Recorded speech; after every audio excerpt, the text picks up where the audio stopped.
നെടുമ്പാശ്ശേരി വഴി സ്വർണം കടത്താൻ ശ്രമിച്ച സ്ത്രീയെ തട്ടിക്കൊണ്ടുപോകാൻ ശ്രമിച്ചുവെന്ന് പരാതി ഉയരുന്നു. കസ്റ്റംസിന്റെ കണ്ണ് വെട്ടിച്ച് കോട്ടയത്തെ രാഗശ്രീയാണ് സ്വർണം വിമാനത്താവളത്തിന് പുറത്തേക്ക് എത്തിച്ചു കൊടുത്തത്. കാറിലും ബൈക്കിലും എത്തിയ ആളുകൾ സ്വർണം തട്ടിയെടുക്കാൻ ശ്രമിച്ചതോടെ ഇവർ സ്വർണം കസ്റ്റംസിന് കൈമാറി. പരാതി ലഭിക്കാത്തതുകൊണ്ട് കേസെടുത്തിട്ടില്ലെന്ന് കൊച്ചി നെടുമ്പാശ്ശേരി സി അറിയിച്ചു. എസ് ശ്യാംകുമാർ കൊച്ചിയിൽ നിന്ന് ടെലിഫോണിൽ ചേരുന്നു. ഗുഡ് മോർണിംഗ് ശ്യാംകുമാർ, വിശദാംശങ്ങൾ. Good morning. കഴിഞ്ഞ ദിവസമാണ് കോട്ടയം സ്വദേശിനി രാഗശ്രീ 261 ഗ്രാം സ്വർണം കസ്റ്റംസിന്റെ കണ്ണ് വെട്ടിച്ചുകൊണ്ട് വിമാനത്താവളത്തിന് പുറത്തെത്തിച്ചത്. ഇവർ പുറത്തെത്തിയതോടെ കാറിലും ബൈക്കിലും എത്തിയ സംഘം ഇവരെ തട്ടിക്കൊണ്ടുപോകാൻ ശ്രമിച്ചു എന്നുള്ളതായിരുന്നു ഇവർ പോലീസിൽ അറിയിച്ചത്.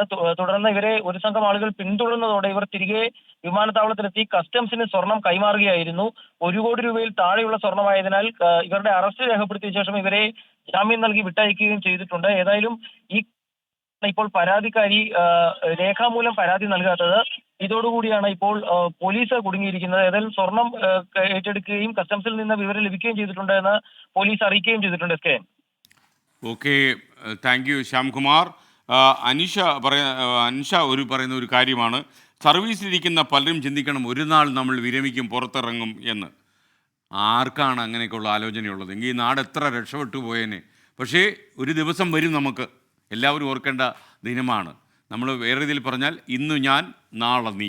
ഇപ്പോൾ സമയം 9:05:40 വിധി ദിനത്തിൽ 24 മാജിക് ജൂൺ 4 ചൊവ്വാഴ്ച രാവിലെ 5 മണി മുതൽ 24-ൽ.